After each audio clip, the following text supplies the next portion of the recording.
why are you defining people, like when you're saying this, why are you saying your miserable, wretched life?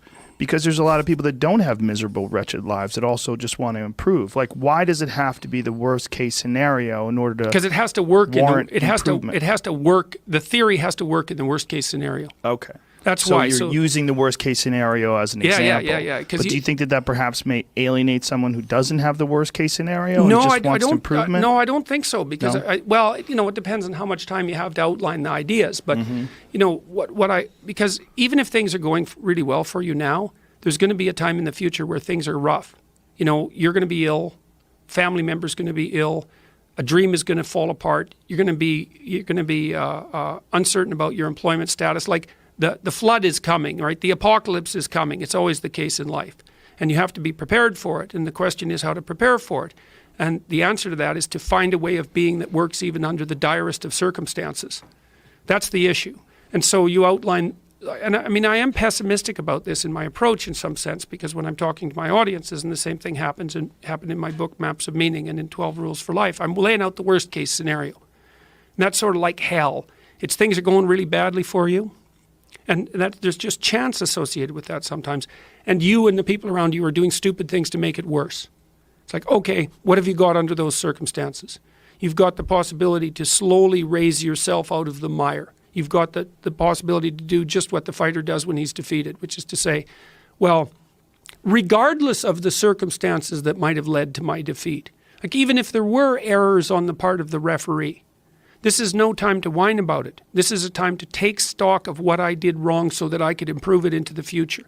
And that's the right attitude. In the Old Testament, one of the things that's really interesting about the Old Testament stories is in the Old Testament, the Jews keep getting walloped by God. It's like, They struggle up and make an empire, and then they just get walloped, and then it's all crushed, and they're out of it for generations, and then they struggle back up and make an empire, and then they get demolished again, and it happens over and over and over. And the attitude of the Old Testament Hebrews is, we must have made a mistake.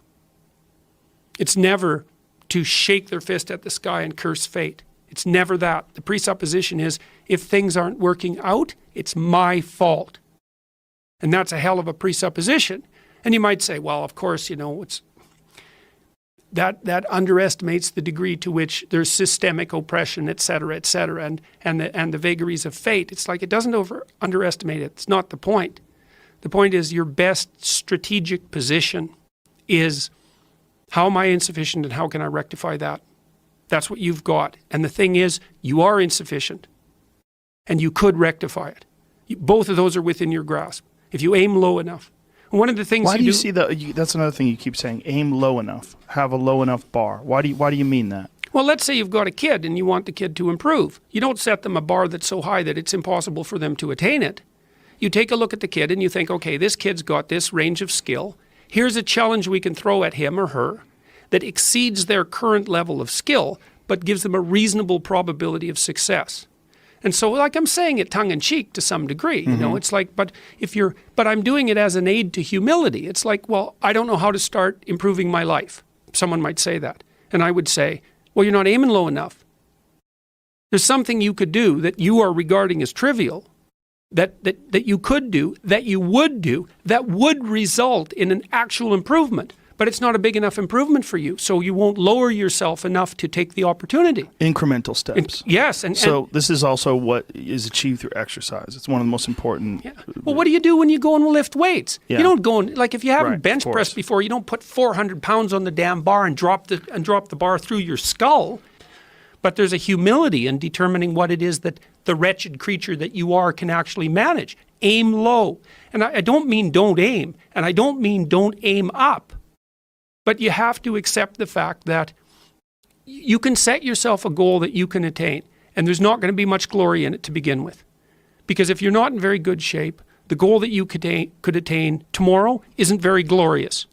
But it's a hell of a lot better than nothing, and it beats the hell out of bitterness, and it's way better than blaming someone else. It's way less dangerous. And you could do it. And what's cool about it, there's a statement in the New Testament. It's called the Matthew Principle, and economists use it to describe how the economy in the world works. To those who have everything, more will be given. From those who have nothing, everything will be taken. It's like what's very pessimistic in some sense, because it means that as you start to fail, you fail more and more rapidly. But it also means that as you start to succeed, you succeed more and more rapidly. And so you take an incremental step and, well, now you can lift 55 pounds instead of 52.5 pounds. You think, well, what the hell's that? It's like, it's one step on a very long journey. And so it starts to compound on you. So a small step today puts you in a position to take a slightly bigger step the next day. And then that puts you in a position to take a slightly bigger step the next day. And you do that for 2 or 3 years, man, you're starting to stride. You know, and I have so many people coming up to me now. This is one of the things that's so insanely fun about this tour, which is so positive. It brings me to tears regularly. It's mind-boggling. Because people come up to me, and this is happening wherever I go now, and they say, they're very polite when they come and talk to me, you know, and they're always apologetic for interrupting. And so it's never narcissistic, and it's never annoying. I'm really happy to see people. And they come up to me and they say, well, I know you've heard this lots of times before, but I've really been putting my life together since I've been watching your lectures. And then they tell me a story about where they were in some dark place, too much alcohol, too much drugs, not getting along with their father, not getting along with their mother, not having a vision for their life, being nihilistic, playing too many video games, you know, like being suicidal, that happens a lot, having post-traumatic stress disorder, sometimes as a consequence of combat, whatever little slice of hell they were occupying. They say, look, I've been listening to your lectures, and I've been developing a vision for my life, and I've been trying to take responsibility, and I've been trying to tell the truth, and things are way better. And so that's absolutely perfect. It's the right way forward as far as I'm concerned.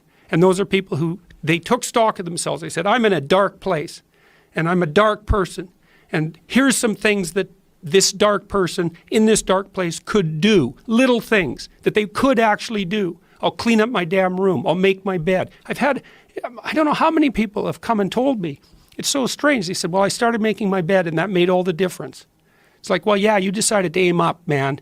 And the first concrete instantiation of that was that you made your bed. And you think, well, that's nothing heroic. It's like, no, but aiming up is heroic. That's something. And then lowering yourself to the point where you're not above the mess in your room. You know, you're not superordinate to that. You lower yourself so that you straighten up. You're grateful for what you have right in front of you, and you take care of it and you put it in order. It's like all of a sudden things start to get better.